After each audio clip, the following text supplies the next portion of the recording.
بسم اللہ الرحمن الرحیم الحمد للہ رب العالمین والصلاة والسلام علی سید الانبیاء والمرسلین وعلی آلہ واصحابہ اجمعین اما بعد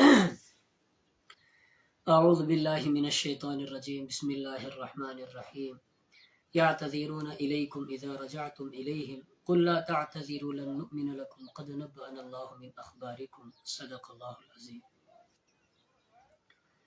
کل ہوا تھا ہمارا 10واں پارہ مکمل، اور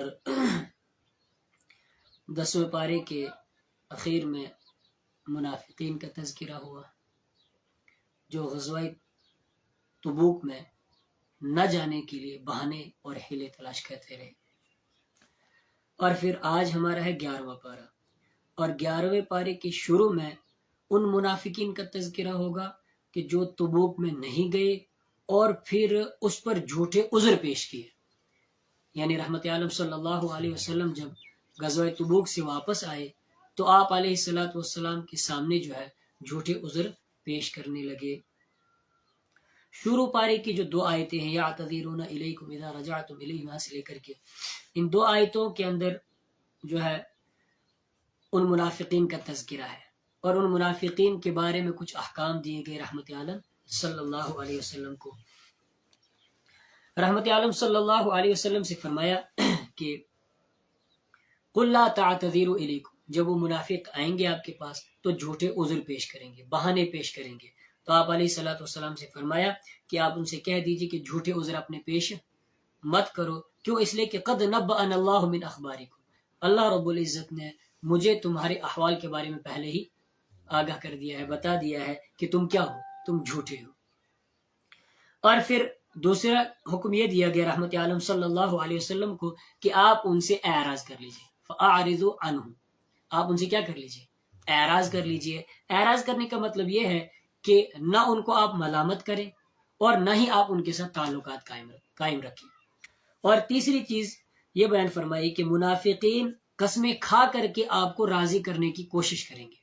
یعنی رحمت عالم صلی اللہ علیہ وسلم سے فرمایا جا رہا ہے کہ منافق لوگ آپ کی خدمت میں آئیں گے اور آپ کے سامنے قسمیں کھا کھا کر کے آپ کو منانے کی کوشش کریں گے، آپ کو راضی کرنے کی کوشش کریں گے، لیکن آپ نے ان سے راضی نہیں ہونا ہے۔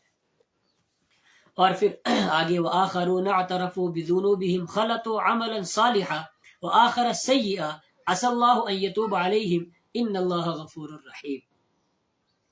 پیچھے چونکہ منافقین کا ذکر گزرا تو ان آیات کے اندر ان مخلص ایمان والوں کا تذکرہ ہے جو غزوہ تبوک میں کسی عذر کی کسی وجہ سے نہیں جا سکے تھے، کسی وجہ سے نہیں جا سکے تھے، یا یوں کہ آج کل کرتے کرتے رہ گئے تھے پیچھے، ان کا تذکرہ ہے۔ ان کی تعداد 10 تھی۔ کتنے تھے وہ؟ 10 صحابہ کرام تھے جو بالکل مخلص تھے لیکن وہ جا نہیں سکے۔ وآخرون اعترفوا بذنوبهم خلطوا عملا صالحا، اور آخرون اور کچھ اور بھی ہیں اعترفوا بذنوبهم، انہوں نے اپنے گناہوں کا اعتراف کر لیا ہے۔ خلطوا عملا صالحا وآخر سیئا، جنہوں نے ملے جلے کام کیے ہیں، یعنی نیکیاں بھی کی ہیں اور برا گناہ بھی، خطائیں بھی کر لی ہیں۔ عسى اللہ ان، خطا کیا ہو گئی تھی ان سے؟ یہی کہ وہ غزوہ تبوک میں نہیں جا سکے تھے۔ عسى اللہ ان یتوب علیہم، قریب ہے کہ اللہ تعالیٰ ان کی توبہ کو کیا کرے گا؟ قبول کر لے گا۔ ان اللہ غفور الرحیم، اس لیے کہ اللہ تعالیٰ معاف کرنے والا اور مہربانی کرنے والا ہے۔ تو یہاں سے ان حضرات کا تذکرہ ہے، لیکن ان 10 میں سے اس آیت کے اندر صرف 7 کا تذکرہ ہے۔ کتنوں کا؟ 7 کا تذکرہ ہے، جنہیں اپنی غلطی کا احساس ہوا، اور پھر رحمت عالم صلی اللہ علیہ وسلم کے غزوہ تبوک سے واپس آنے سے پہلے ہی ان لوگوں نے اپنے آپ کو مسجد نبوی کے ستون جو تھے ان کے ساتھ کیا کر لیا تھا؟ باندھ لیا تھا کہ اللہ کے حبیب آئیں گے، ہماری توبہ قبول ہوگی، اللہ کے حبیب ہمیں معاف کریں گے، تو وہی آ کر کے ہمیں کیا کریں گے؟ کھولیں گے۔ تب تک ہم اپنے آپ کو ستونوں سے کھولیں گے نہیں۔ پھر آخر کار ان کی توبہ قبول ہوئی، اور پھر رحمت عالم صلی اللہ علیہ وسلم نے انہیں اپنے ہاتھوں سے کیا کیا؟ کھول دیا۔ اور رہے 3 جو 3 باقی رہے، 7 کا تذکرہ یا آگے 3 جو ہے ان کا تذکرہ آگے آئے گا۔ اور پھر اس کے بعد والذین اتخذوا مسجدا ضرارا وکفرا وتفریقا بین المؤمنین، کہ وہ لوگ جنہوں نے ایک مسجد بنائی، ضرارا ضد پر، وکفرا اور کفر پر، وتفریقا بین المؤمنین اور ایمان والوں کے درمیان پھوٹ ڈالنے کے لیے ایک مسجد بنائی تھی۔ یہاں سے منافقین کی ایک بہت بڑی سازش کا تذکرہ۔ سازش کیا کی تھی؟ منافقین نے ایک بلڈنگ عمارت بنائی تھی مسجد کے نام سے. کس کے نام سے؟ منافقین نے ایک عمارت بنائی مسجد کے نام سے. اور وہ بنائی کیوں تھی؟ ایمان والوں کے درمیان پھوٹ ڈالنے کے لیے، ایمان والوں کو نقصان پہنچانے کے لیے، ایمان والوں کے درمیان پھوٹ ڈالنے کے لیے، اور اللہ اور اس کے رسول کے دشمنوں کو پناہ دینے کے لیے انہوں نے وہ مسجد بنائی تھی. انہوں نے رحمت عالم صلی اللہ علیہ وسلم سے درخواست کی کہ یا رسول اللہ صلی اللہ علیہ وسلم اس مسجد میں تشریف لائیں اور یہاں آ کر کے نماز پڑھ لیں تاکہ اس مسجد میں کیا آ جائے؟ برکت آ جائے. رحمت عالم صلی اللہ علیہ وسلم نے فرمایا کہ ابھی میں سفر پر جا رہا ہوں، یعنی غزوہ تبوک کے لیے جا رہا ہوں، تبوک سے واپس آ کر کے میں آپ کی مسجد میں کیا کروں گا؟ اگر اللہ نے چاہا تو میں آپ کی مسجد میں نماز پڑھوں گا. لیکن تبوک سے واپس پہنچنے سے پہلے ہی اللہ رب العزت نے رحمت عالم صلی اللہ علیہ وسلم کو حقیقت بتلا دی کہ حقیقت کیا ہے، اور اس مسجد کے اندر نماز پڑھنے سے کیا کر دیا؟ منع فرما دیا. اللہ کے حبیب صلی اللہ علیہ وسلم نے چند اصحاب کو، جن میں سے حضرت عامر بن سکر اور حضرت وحشی رضی اللہ عنہم اجمعین کو بھیجا اور یہ کہا کہ اس عمارت کو کیا کر دو؟ بالکل تباہ و برباد کر دو. انہوں نے آ کر کے اس مسجد کو کیا کر دیا؟ تباہ و برباد کر دیا. اور پھر مسجد زرار نام تھا اس کا. کیا نام تھا؟ مسجد زرار. اس کے مقابلے میں مسجد قباء کی فضیلت کو بیان فرمایا. لمسجد اسس على التقوى من اول يوم احق ان تقوم فيه رجال يحبون ان يتطهروا. لہذا وہ مسجد جس کی بنیاد رکھی گئی ہے تقوی اور پرہیزگاری پر، او من اول یوم، پہلے ہی دن سے، احق ان تقوم فی، وہ زیادہ لائق ہے کہ آپ اس میں کھڑے ہیں. یعنی مسجد قباء کی فضیلت کو بیان فرمایا گیا کہ مسجد قباء وہ ہے کہ جس کی بنیاد تقوی، پرہیزگاری اور اللہ رب العزت کی خوشنودی پر رکھی گئی ہے. رحمت عالم صلی اللہ علیہ وسلم جب مکہ مکرمہ سے ہجرت کر کے مدینہ منورہ تشریف لے گئے تو قباء میں رحمت عالم صلی اللہ علیہ وسلم نے چند دن قیام فرمایا. اسی دوران میں مسجد قباء کی کیا رکھی گئی تھی؟ بنیاد رکھی گئی تھی. اور پھر اس کے بعد اللہ رب العزت نے یہ جو قباء والے تھے، اہل قباء، ان کی تعریف بیان فرمائی. کہا کہ فیہ رجال یحبون ان یتطہروا. مسجد قباء کے اندر نماز پڑھنے والے لوگ جو ہیں ان کی حالت یہ ہے کہ وہ ظاہری اور باطنی اعتبار سے خوب پاکیزہ رہنے کو کیا کرتے ہیں؟ پسند فرماتے ہیں. ان اللہ یحب المتطہرین، اللہ رب العزت بھی پاک رہنے والوں کو کیا کرتا ہے؟ پسند فرماتا ہے. وعلى الثلاثة الذين خلفوا حتى إذا ضاقت عليهم الأرض بما رحبت وضاقت عليهم أنفسهم. یہاں سے آگے جو ہے وہ جو باقی تین اصحاب بچے تھے، مخلص صحابہ بچے تھے، ان کا تذکرہ فرمایا. وعلى الثلاثة الذين خلفوا، ان تین شخصوں پر جن کو پیچھے رکھا گیا تھا. حتی اذا ضاقت علیہم الارض، یہاں تک کہ تنگ ہو گئی ان پر زمین، بما رحبت، کشادہ ہونے کے باوجود. وضاقت علیہم انفسہم، اور تنگ ہو گئی ان پر ان کی جانیں. وظنوا ان لا ملجأ من اللہ الا الیہ، اور انہوں نے گمان کر لیا تھا کہ اللہ سے پناہ نہیں ہے مگر اسی کی طرف رجوع کر کے. ثم تاب علیہم لیتوبوا، پھر مہربان ہوا اللہ ان کی طرف، لیتوبوا، تاکہ وہ پھر آئیں، واپس آ جائیں. اس آیت میں ان تین مخلص صحابہ کا تذکرہ ہے جو غزوہ تبوک میں شرکت نہیں کر سکے تھے. آج کل کرتے رہے. کون کون تھے؟ حضرت مرارہ بن ربیع رضی اللہ تعالیٰ عنہ، حضرت ہلال بن امیہ رضی اللہ تعالیٰ عنہ، اور حضرت کعب بن مالک رضی اللہ تعالیٰ عنہ. یہ تین صحابی تھے. انہوں نے رحمت عالم صلی اللہ علیہ وسلم کے سامنے اپنی غلطی کا اعتراف کیا کہ ہم نہیں گئے، اپنی غلطی کو مانا. اور پھر رحمت عالم صلی اللہ علیہ وسلم نے فرمایا کہ جب تک اللہ کی طرف سے ان کے بارے میں کوئی حکم نہ آ جائے تب تک ان کو معاشرتی بائیکاٹ کیا جائے گا، کوئی ان کے ساتھ بات نہیں کرے گا. یہاں تک کہ بیویوں سے بھی کیا کر دیا؟ ان کو الگ کر دیا، لیکن مسجد سے الگ نہیں کیا. اور پھر 50 دن کے بعد اللہ رب العزت نے ان کی توبہ کو قبول فرمایا. انہی کے بارے میں یہ آیت جو ہے نازل ہوئی تھی. اور پھر سورت کی اخیر میں سورہ توبہ کی یہ جو سورت ہماری چل رہی تھی، سورہ توبہ کے اخیر میں جو ہے رحمت عالم صلی اللہ علیہ وسلم کا پوری خلق خدا اور خصوصاً ایمان والوں پر بے حد مہربان اور شفیق ہونا بیان فرمایا. فرمایا لقد جاءکم رسول من انفسکم، یقیناً آیا تمہارے پاس ایک رسول من انفسکم جو تمہاری جنس میں سے ہے. عزیز علیہ ما عنتم، بھاری ہے اس پر جو تم کو تکلیف پہنچے. حریص علیکم، اور تمہاری بھلائی پر حریص ہے. بالمؤمنین رؤوف الرحیم، ایمان والوں پر بہت شفیق اور مہربان ہے. رحمت عالم صلی اللہ علیہ وسلم کی شفقت اور مہربانی کو کیا کیا؟ بیان فرمایا. اور پھر فَإِن تَوَلَّوْا فَقُلْ حَسْبِيَ اللَّهُ، اگر وہ منہ پھیرتے ہیں تو آپ کہہ دیجئے کہ میرے لیے اللہ کافی ہے. یہاں سے اللہ رب العزت نے اپنے محبوب رحمت عالم صلی اللہ علیہ وسلم کو تسلی دی. فرمایا کہ آپ کی کوششوں کے باوجود اگر کچھ لوگ ایمان نہیں لاتے ہیں تو پھر آپ صبر کریں اور اللہ پر کیا کریں؟ بھروسہ کریں، توکل کریں. یہاں پر سورت ختم ہوئی، سورہ توبہ. اس کے بعد پھر سورہ یونس شروع ہوتی ہے. سورہ یونس مکی ہے اور مکی صورتوں کے اندر توحید کو بیان کیا جاتا ہے، رسالت کو بیان کیا جاتا ہے، اور کس کو بیان کیا جاتا ہے؟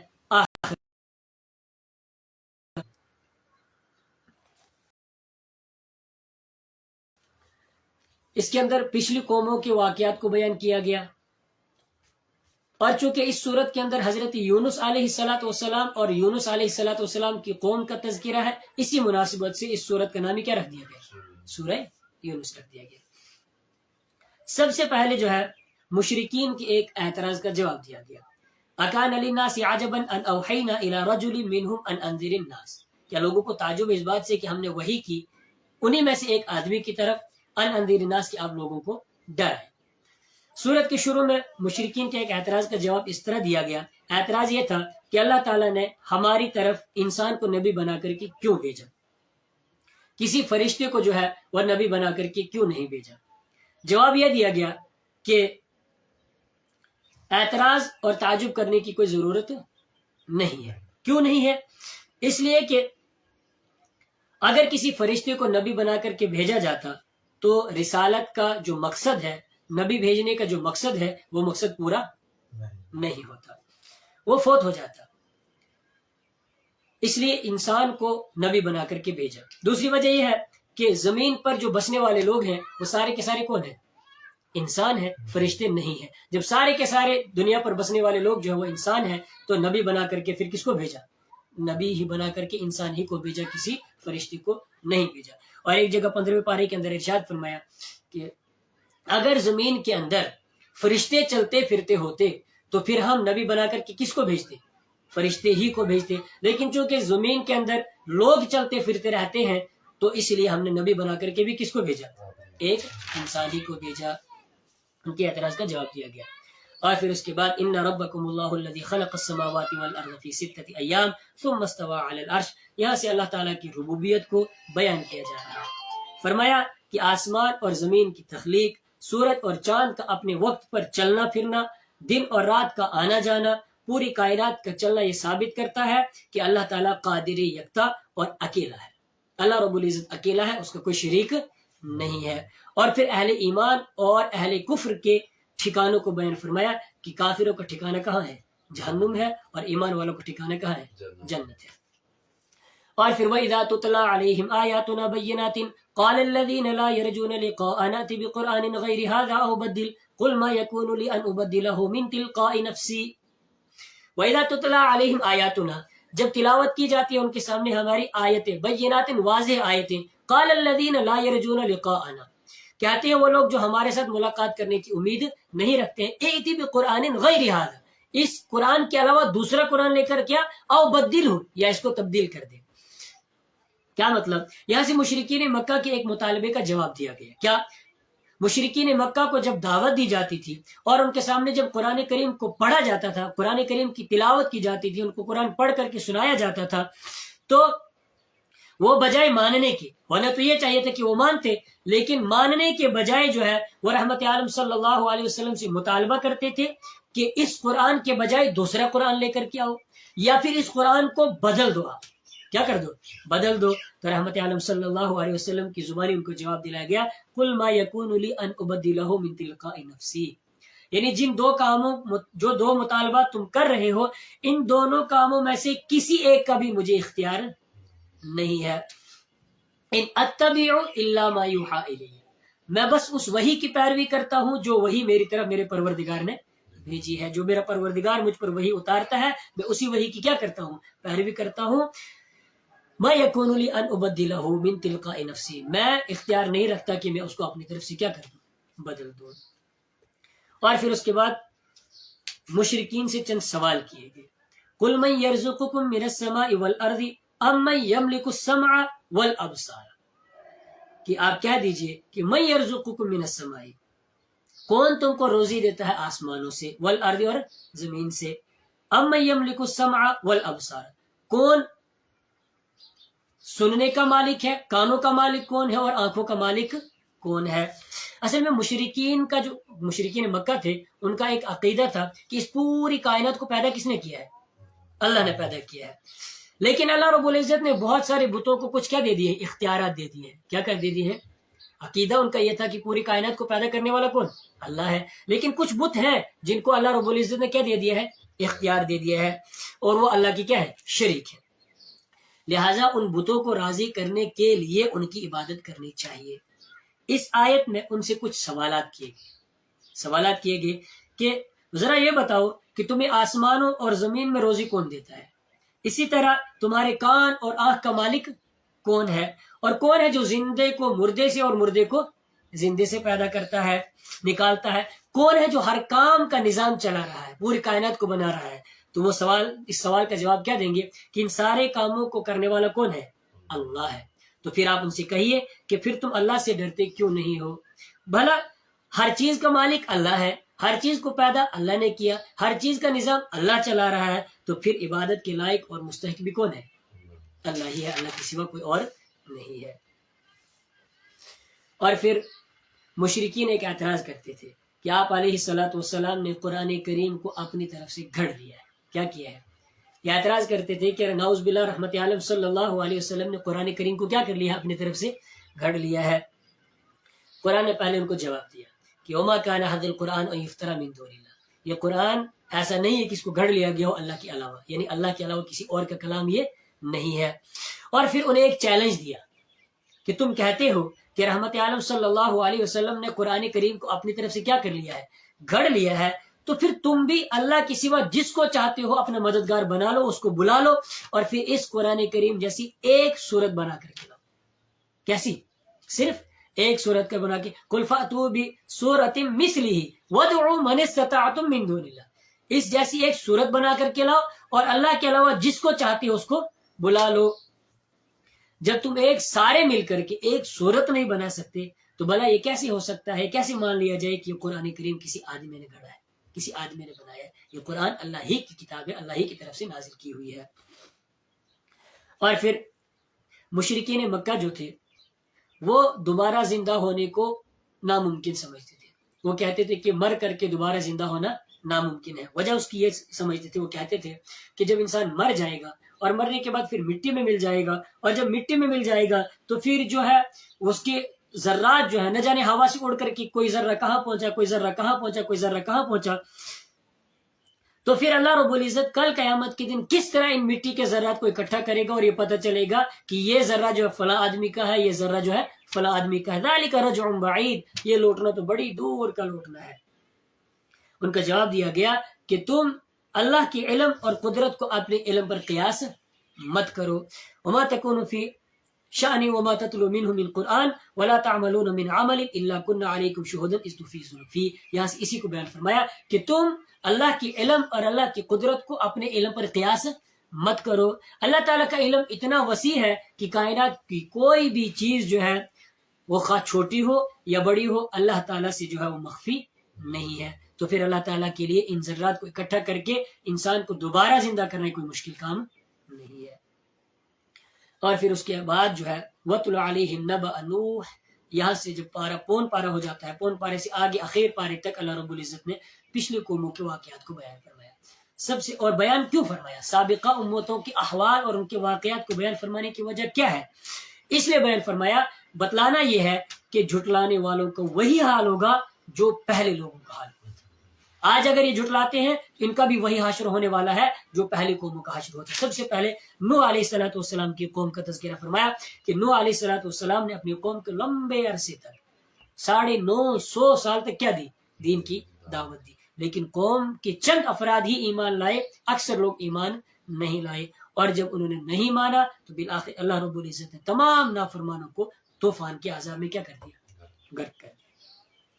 ثم بعثنا من بعدهم موسى وهارون الى فرعون وملئه، پھر ہم نے بھیجا ان کے بعد موسیٰ اور ہارون کو، موسیٰ علیہ السلام کو اور ہارون علیہ السلام کو، الی فرعون و ملئہ، فرعون کی طرف، اس کے سرداروں کی طرف، بھی آیاتنا، اپنی نشانیاں دے کر کے، فاستکبروا، انہوں نے تکبر کیا، وہ اکڑ گئے، وکانوا قوم مجرمین، وہ تھے ہی مجرم لوگ۔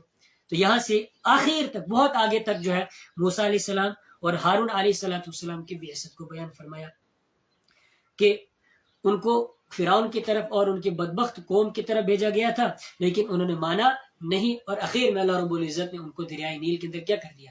غرق کر دیا۔ اور پھر اخیر میں جو ہے پارے کی اخیر میں اللہ رب العزت نے حضرت یونس علیہ السلام کے قصے کو بیان فرمایا، فلولا كانت قرية آمنت فنفعها ایمانها الا قوم یونس۔